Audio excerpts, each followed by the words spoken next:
afternoon home for Kings talk and so much more. The Drive Guys on Sactown Sports.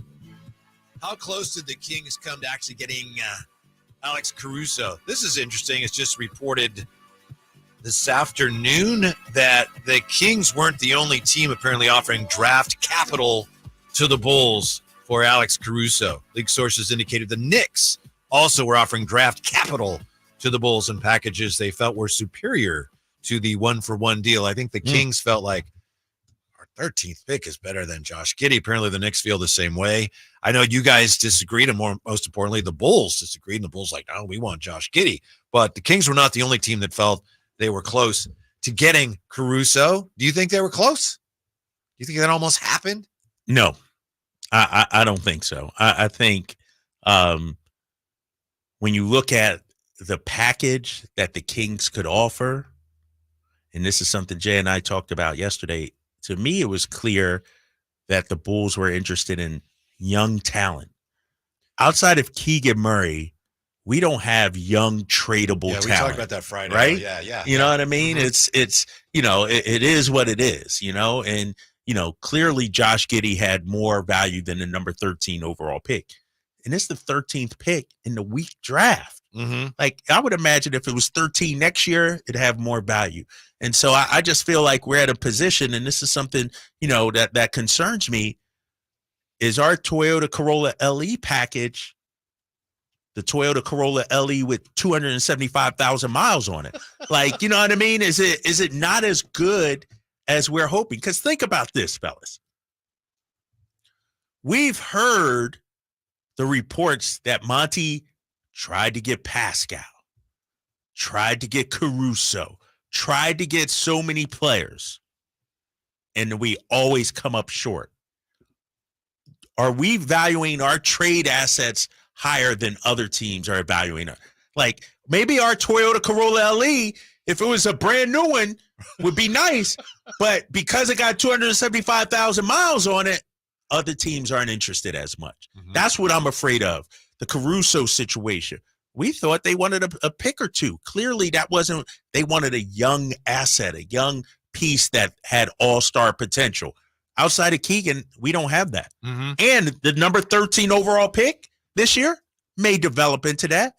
But most people say there are no all-stars, upper-level future Hall of Famer or future MVP candidates in this draft. Mm-hmm. And so I just worry about our assets right now. I'm giving Monty the benefit of the doubt in this case because I don't think Caruso was high on the list of things the Kings need. He can help you, yeah. But if you were closer, like OKC, to me it's like, oh, great fit. Could be a guy that could help them get over the top. Oh, the Kings aren't close enough to that yet, in my opinion. So it's like, yeah, we got a shot at this guy. He's really good, but we need to save other assets because there's other guys we need more, like Kyle Kuzma, for example. Just as an example. As an example. Just as an example. As an example. I hope something gets done, man, this week because, I feel the frustration from the fan base, Whitey. It's a number of fans weighed in on this yesterday. We're tired of being the bridesmaid. Mm-hmm. When are we going to be the bride? And also, this is something I said to Jay yesterday, and I firmly believe. At some point, you might have to overpay for some talent to get the guy, whether it's Kuzma, Levine, Jeremy Grant, or whatever. It's like this. It's like you're a batter at the plate. Left.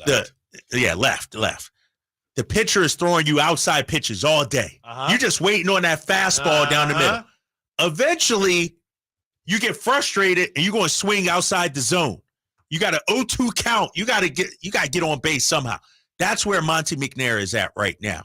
He may not hit a home run, but you got to do something. Mm-hmm. You got bunt on, draw a walk, something to improve this roster right now. I'm a very disciplined hitter. If he's throwing me away, he's not throwing strikes, I will take the walk, the base on balls. But as to your wedding analogy, you want to be the bride, not the bridesmaid. Yeah. So you want to overpay. If you're not careful, a couple years, you're not even invited to the wedding, Mm. And the Kings have been through that so many times, and you've been part of it. Oh, yeah. Even in your relatively short history here with the Kings, you've seen some really bad times, right? I see some awful times. Those first 2 years, they were brutal, man. I mean, we had Jamias Ramsey in the starting line, Robert Woodard. These were rotation players. And so we've seen the growth of this franchise and the growth of this team. But the thing that's interesting is Kings fans feel it. They smell it. They see, you know what? We can, if you make a move or two here, you go from being a playing 6 seed, 5 seed to a top 3 seed again. And I like the hunger of the Kings fan base right now, but they got to do something, man. They got to do something. And I'm looking at the text line 209. Josh Giddey is nowhere near all-star caliber. Stop the cap. I'm not 100% out on Josh Giddey and his growth and his potential. And me and Jay would have loved to have him here. He's a 21-year-old who got into a situation with the Oklahoma City Thunder where they get Shai Gilgeous-Alexander. Who knew that Jalen Williams was going to take on and become the player he did? I still think Josh Giddey can be a really, really good player. If not all-star, he can be a 19-7 kind of guy. I cooled on him, and I could be 100% wrong. I was very high on Josh Giddey.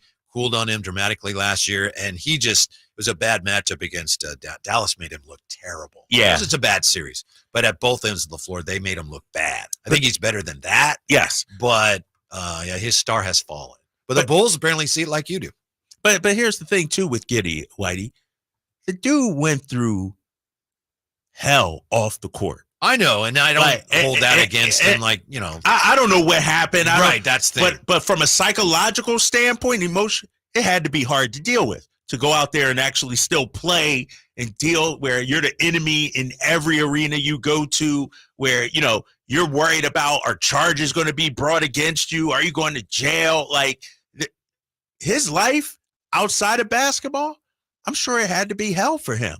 And so I'm going to give him a pass in terms of his production last year, how he played last year. I think he's a better player than what we saw last season with the OKC Thunder. Pass, you said give him a pass. He's a great passer. Yes. That's one thing. He's a tremendous passer and willing passer, as Jay pointed out in Imran's video. 339-1140, 1-800-920-1140. Chris has been hanging on to talk to the Drive Guys. Hello, Chris. What can we do for you? Hey, what's going on, guys? Hey. So I got a question, but I think I know the answer already. Yeah. But what about making a play for Klay Thompson, or is he too much like Keegan Murray, and would that take away time from Keegan Murray? Thank you, Chris. Appreciate that. Whitey, you want to answer that? Klay is a free agent, and the most you can offer him is a mid-level exception. Right. And you just don't – he's going to get more than that. Yeah, exactly. We can't afford Klay Thompson.